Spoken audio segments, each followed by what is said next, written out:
and different floral artists represent the pieces in different ways. We like to dig down into history and the spirit of what this piece carried in that time.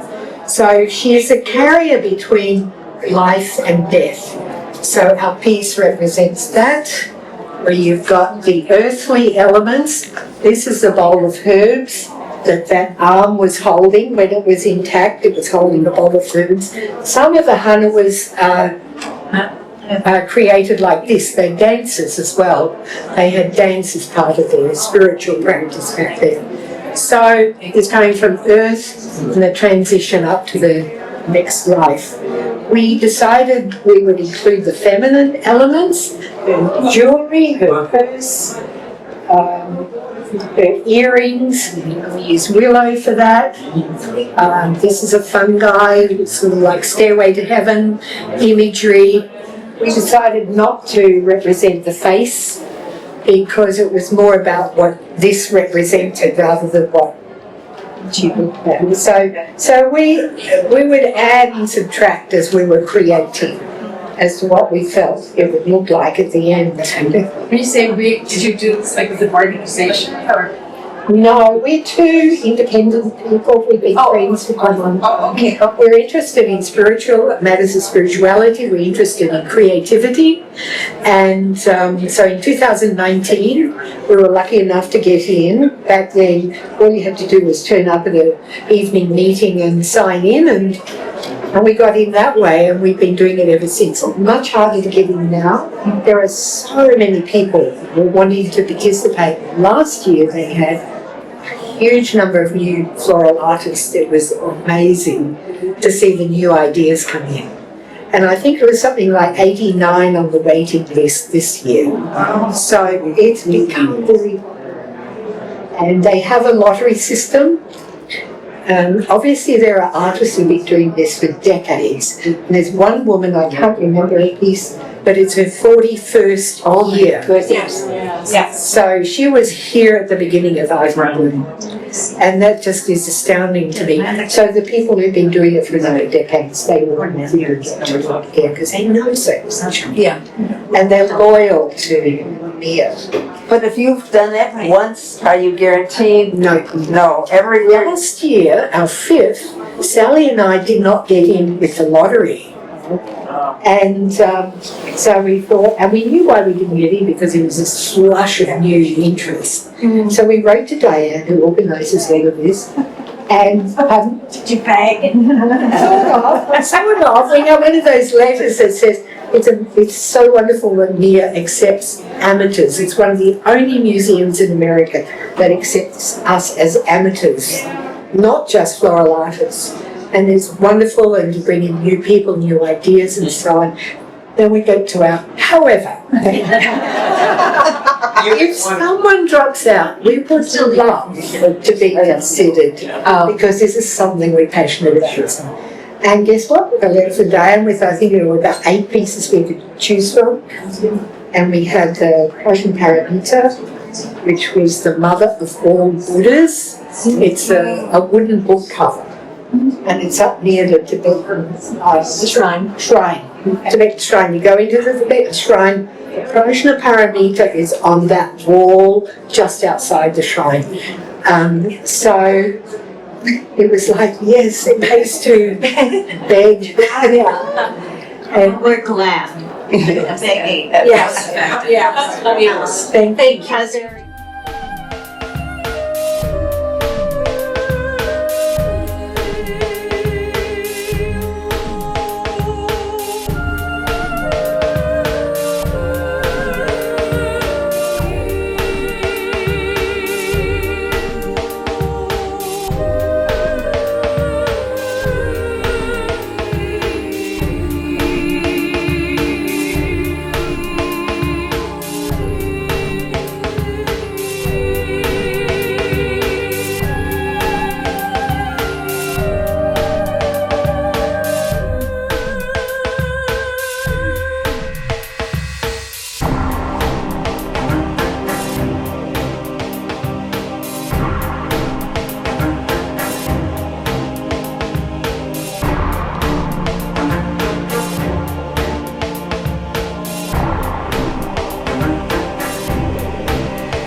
How Yes. did you pick those? Okay, well, because this year I went to the session that they gave for us pedestal floral artists, free I session think at, there's all, some of these are at just, Bachman's, where Okay. they had different types of the real flowers on display, ones that had fairly good shelf lives in as cut flower arrangement.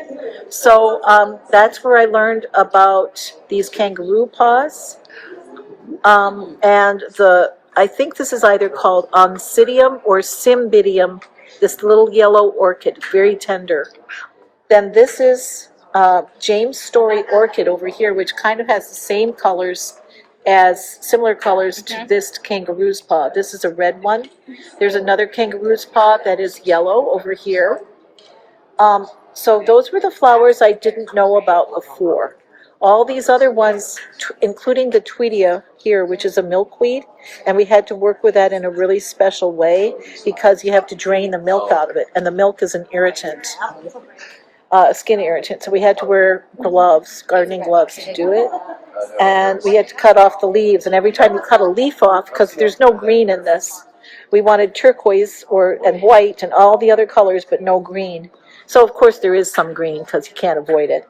But the other thing too was I found this vase as a one-off, because I didn't know, I knew that I didn't want to get a cylinder. So then it was like, okay, what do I Google for online? Because I wasn't finding things in the secondhand stores. So I Googled clear glass, beautiful hand-blown vase, right? And after 2 weeks of searching, all of a sudden this one appeared. The reason it's inverted is because this bottom looks a lot like that top. Yeah. Okay, and then the rest of it kind of flares out, but this whole thing is hand blown. We don't know the artist. We know the artist of that one, but not this. Yeah. And then the pattern is, the way the vase is, it's got these hollow pieces here, so it's diamonds that it's made like a fishnet. Oh. So can you see that? Can you see the pattern? Yes. Yeah. Yeah, now I can And see. if you kneel down, if you don't want to kneel down, I understand, because it's hard I'll to get never up. get back No, up. you Yeah. won't get back up easily. But here, this is a great spot right in here. Yeah.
Constructed in 3 pieces. He is the divine rainmaking boy. He's a Shinto figure. The museum purchased him in 2012, and this is the first time he's been shown. It's been in storage. And He was my fourth choice this year, but I like the fact that he had a wisdom stack on his head. I thought that's cool. We could all use one of those. And that informs his magic orb, and that's how he makes rain. So on this side where the orb is, everything is fresh because it's rained. And behind him, it's all dry because he hasn't had the rain there. I constructed him out of a fireplace tool holder. That's what gives, I bent it, that's what gives him his angle and the structural integrity. This is a dollar store glass vase cylinder with wallpaper on it. Because this room is so dimly lit, you can get by with like theater. Kind of looks like bronze, you know, in here. When I have a party, if I don't get the house clean, I put 40-watt light bulbs in. I can tell you this. I'll take that too. Oh, hostess's best friend. And, like, when I had this at home in brighter light, I'm like, oh man, it might not cut it, but when you get it here, it's drowned. It's thin. Yeah, it's dark lighting. Yeah. So that allows more budget for the flowers. Thank you. And the flowers are all tropical, waxy. They're gonna survive the dry museum air better than roses, sweetens, delphiniums. So we aren't going to be replacing that much during the weekend.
So in the center of our chest, we have our 4 virtues, left to right.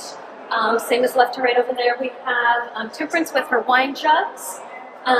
We have justice with sword and scales. We have fortitude with her club and shield. And then finally we have prudence with a mirror.